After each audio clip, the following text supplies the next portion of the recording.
Hello! This is going to be a quick tutorial on how to waist hoop, and if I can get around to it, maybe a little hip hooping too. So I'm going to use a heavier 40-inch hula hoop.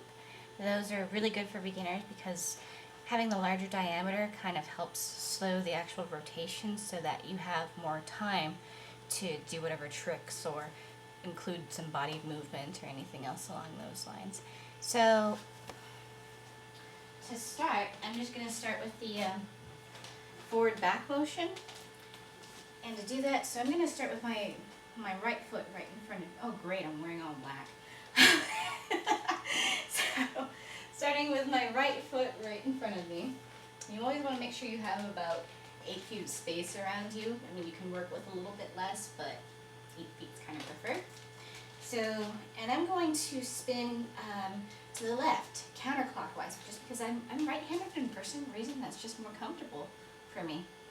So, right foot forward, give it a whirl, and you know, if you don't move, it's going to fall. But because this is a heavier, larger diameter hoop, it ends up staying up longer than, say, one of those smaller ones, just from that one little push. So, if I do want to keep it going, the motion that I'm going to be making with my waist is back, forth, back, forth, back, forth. But kind of at an angle, to be honest. Since I'm going to be hooping counterclockwise to the left, I'm going to use my right front ab kind of area to push it forward. The majority of the power points, they call it, is going to be right here and on the opposite side of my back, so on my left back muscle. So it's almost, you're not necessarily going diameter, but you are definitely doing a back and forth push while focusing on that front right ab and that left back muscle. Okay, so it's a back, forth, back, forth, back, forth. So let me give you a quick show. I'm not wearing, obviously, the best clothes for this, but go for it anyway. And see? Back, forth, back, forth, back, forth, back, forth, back, forth. And I'll try to show you a front view. Back, forth, back, forth, back, forth. Next time I do this, I promise I won't be wearing a black silk sweater and dark jeans. Alright, so if you start to feel the hoop fall, did you notice what I just did? You can actually spin in the same direction with your hoop. And that buys you more time because the hoop kind of seems like it's slowing down, like it's stalling. So, and the way that I do that is I'm just keeping one foot centered and almost like walking myself around. That's kind of how I started to learn circles, and then after a while, you'll be able to move your feet wherever you want. So, this is a segmented hoop, so if you're wondering why it's making that weird noise, that's why. Alright, so that's with the front right foot hooping forward. If you want to do your left foot, go for that instead. It would just be your left front ab and your right back muscle. Again, pushing back, forth, back, forth, back, forth. Let me show you on the side.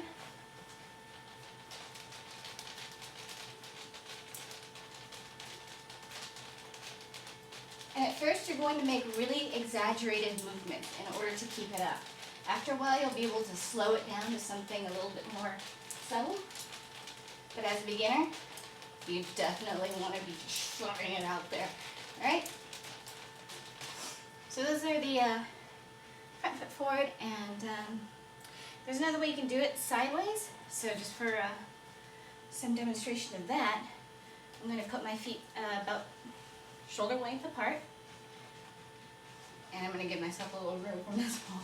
And basically, I'm just going to be rocking from side to side. And again, it's going to be very exaggerated at first. But you're basically using this hip and this hip to push it out. So I'm going to try to, again, turn in a circle and keep it up. It's easier to turn the direction with the hoop than to try to do it with this hoop because you have to go extra fast if you're going to go in the opposite direction. Or spin the opposite direction. In fact, just ignore the last like 5 seconds in general on this video. So, there you go. And that's waist hooping.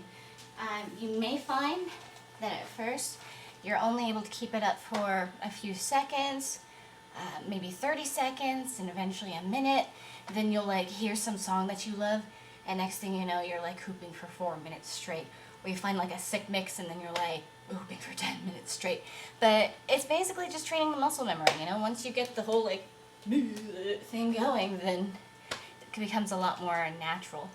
And then, something you can do, I actually found this a little bit easier than waist hooping personally, is hooping on my hips, which is kind of lower right here. And instead of the whole back, forth thing with the hips, you're going to be basically making a triangle. So it'll be, say, right hip, left hip, and then pop your butt. So to kind of show you, and it looks a little bit more funky too because you're all like going like this. Anyway, so let me see if I can show you that one. Sorry. So waist, and this is the hips. It looks funky, right? So it's going right, left, back, right, left, back, right, left, back, right, left, back, right, left, back, right, left, back, right, left, back, right, left, back. Side view. It does tend to go a little bit faster for me, I noticed, than whenever I'm waist hooping. Right, left, back, right, left, back, right, left, back, right, left, back, right, left, back, right, left, back, right, left, back. If you find it falling down, try popping your butt out more, because that tends to be something we don't really do all that often.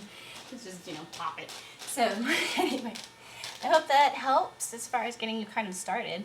And don't be discouraged. Take breaks, stay hydrated. Do not wear silk. That's huge. Like if you can, try to wear natural fibers, or the best thing really is to hoop naked. The contact with your skin is really nice. It helps you to kind of predict, like, ooh, it's coming around my side, I can pop it.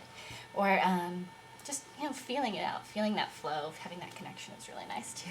So anyways, hope this helps. Let me know if you have any questions, and yeah, good luck and have fun.